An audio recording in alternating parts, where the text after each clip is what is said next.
He says he's not a YouTuber, but folks, I'm here to tell you, we had the greatest exposition, the greatest analysis, the greatest rant in the history of the Pro Channel, the Pro Show. Dare I say, it broke the internet. Prepare yourself for something that is rarely seen as Mexican Ironman comes into full fruition.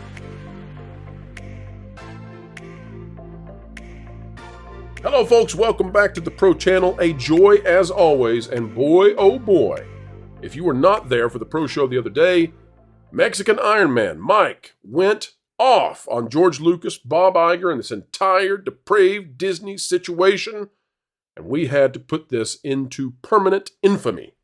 Now, prepare yourself. Put on your sunglasses. The brilliance of this clip is perhaps too much for some to even handle. Voted by 91% of our viewers as the greatest rant in the history of the channel. We delay no farther. Let's play it right now. All right, it is Mexican Ironman here with us. And Mike, I'm very interested in your take because up until this point, it's been a bunch of white guys here on the panel. And yeah, so I want your take as someone who is not necessarily white. But Mike? I beg to wrong about the Acolyte trailer? I think he's legally, Mexicasian. I think legally Mike is a Caucasian. I recently got my birth certificate and passport, and I saw when it was printed out, I was expecting it to say Hispanic. It said Caucasian, which means I got an upgrade. Although when I thought it was an upgrade, I'm now realizing after reviewing the Acolyte trailer is now a downgrade because you have been. And I'm going to identify as Caucasian. I'm not going to be seen. Well, we said Sunday that Mike was assigned Caucasian at birth. Yeah. Mike, I don't think that there were many Latino or Hispanic males in the Acolyte trailer either. So either way, you're screwed. There's not many dudes, period. Yeah, and I don't feel those that are Asian. Dressed up as a Wookiee. I'm more seen in representation. I have more representation in being seen on Valiant Renegade and Pro and Xanadu and Doomcock and Midnight Sage than I do on any of the, on anywhere on TV. No, but look, that trailer sucked. I can only stay here 15, 20 minutes because I'm tied up with a bunch of crap. And folks, we will get to those super chats. Hang tight. We wanted to take Mike when we could get him. I literally got a text that get in here. So here I am. The audience has been begging for your take on this, Mike. I'm pretty angry and pissed off. I've been pissed off since 7:30 a.m. I got to vent about it for about an hour on Loki's show this morning because I had a substitute for him.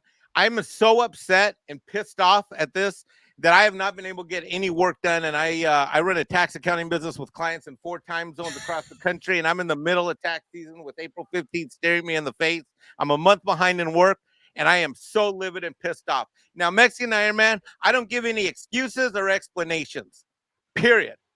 Bottom line is I got a statement and I got stock voting. That means there are words and there's money behind this position. Valiant Renegade, love you. Pro, love you. You guys can have all kinds of nuanced conversations all day and night about how this happens, the practicality of it, the explanations for it.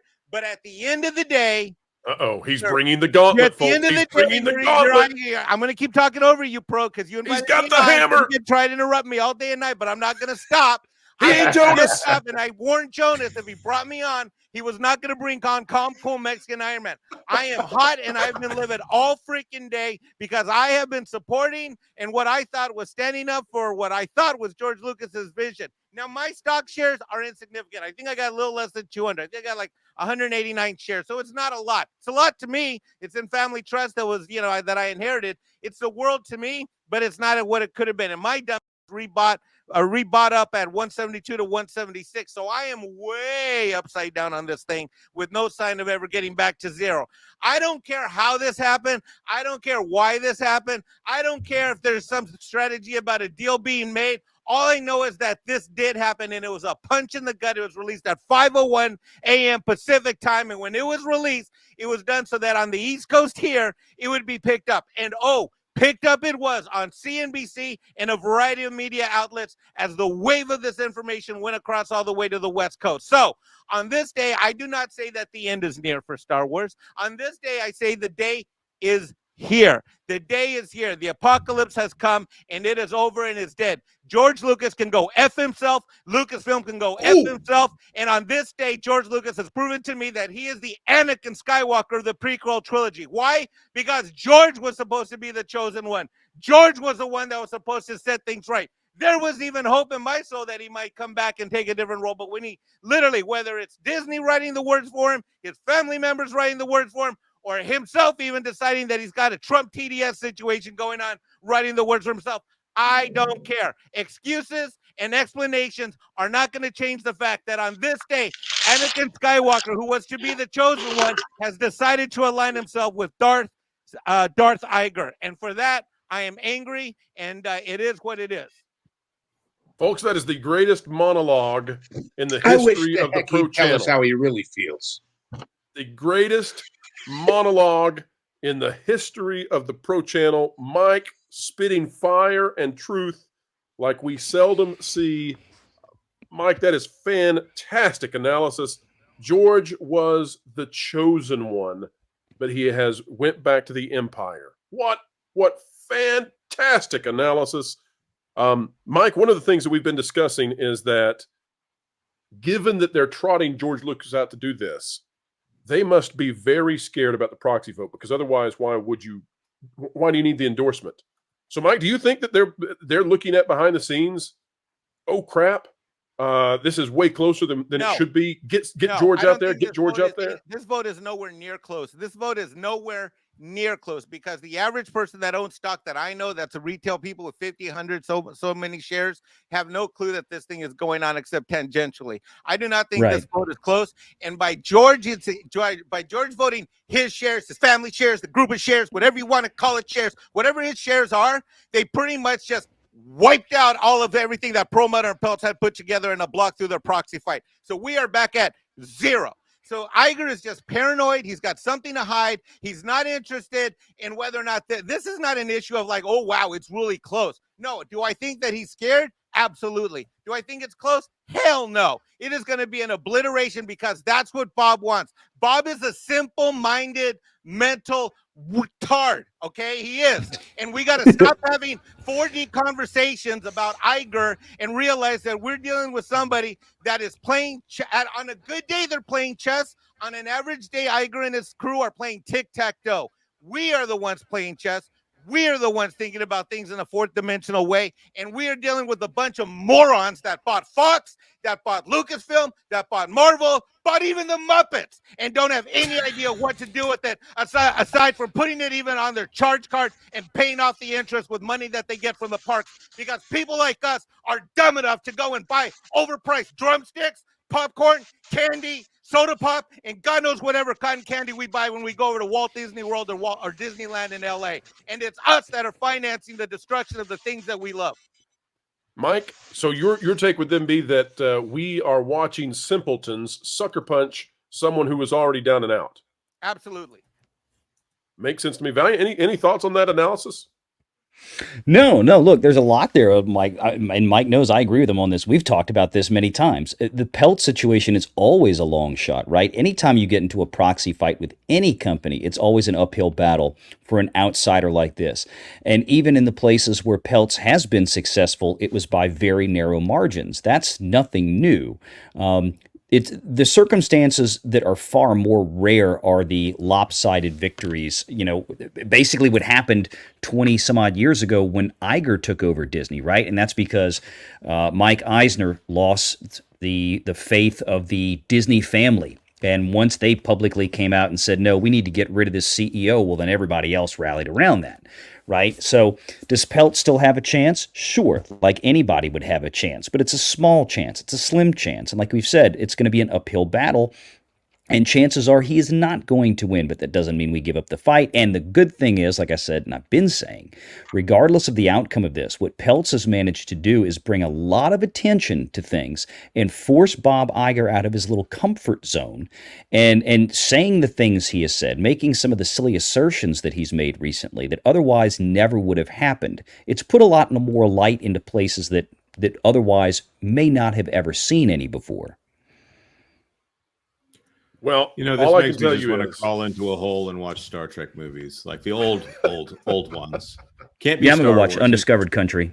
It just I would reminds me of suggest. You know what I've been doing Outside. all day? I've been looking at all these 27, 28 lightsabers that are. Hold on. You see? There's some on the wall. See that? I see that Loki flag. Okay, below that. See that? There's a couple. See those lightsabers on the wall? Yeah, we see him. We see him. Okay, here we go. Uh-oh, folks. It's about to happen. Don't care. Dude. Dude. Here's another one. Blue one. Uh-oh. Don't care. How many of those do you have? I got 28 of them upstairs, downstairs, and all over the house. Mounted on I the feel wall. bad for whoever is outside when you're throwing those things out the window. Can I have your lightsabers when you are dead? They're on the floor now. So, You know, Mike's loss is eBay's gain or something. well, let me ask you guys this then, because I don't think all hope is lost. I think that, I've always said that I don't think Nelson Peltz is going to win this year. Now, he can either cash out from the results of the proxy word lifting the stock, or he and Jay Rasulo can stick with it and go for it another year. And I think that Bob Iger is blowing everything in the tank to get through this one proxy vote. Like, I don't think the Acolyte's going to do well. And I don't the think Acolyte's gonna suck, and you know the Acolyte's gonna be awful because we know it is because they can't put out crap, and so the Acolyte's gonna suck.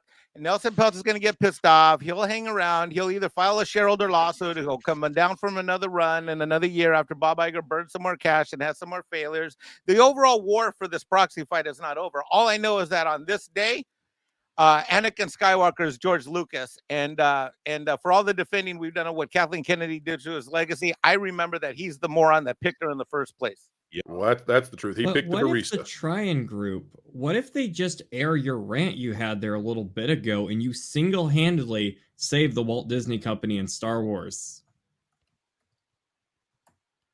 I was going to let Mike take that one.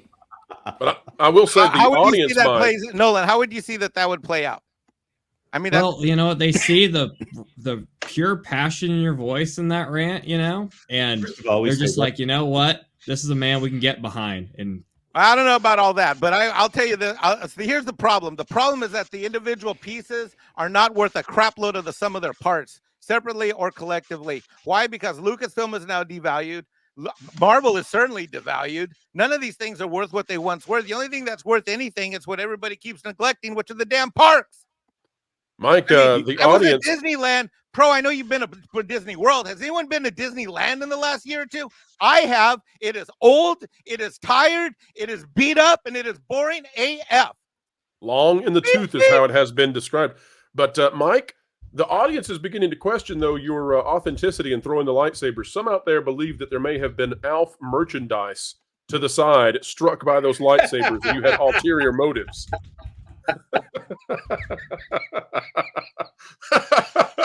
I got nothing. Oh, no. He's all I got camera. nothing. This is- Whatever's in those rabbit chicken tacos today, I want some. He's still screaming in the I want background. some. It's better He's than still Jericho. screaming. Okay. Oh, I'm no. going to reenact an episode of the Acolyte or the trailer scene. Oh, hey, Mike, lightsabers aren't so bad. Star Wars is doing okay. Oh yeah. And ladies and gentlemen, I don't know how you can possibly even go on with your day after that. Take 5 minutes, take a breather, just to let it soak in. Beautiful stuff from Mike. We love Mexican Ironman. What a phenomenal person, helper, assistant, coordinator, and everything else behind the scenes. Truly, Mike is the hero of so many channels out there. Folks, you can be our hero. Consider clicking the like button, share, subscribe, click it, stick it to the algorithms, it's the notification bell, and drop a comment down below. Let us know your thoughts. Folks, as always, keep learning, keep growing, and keep having fun.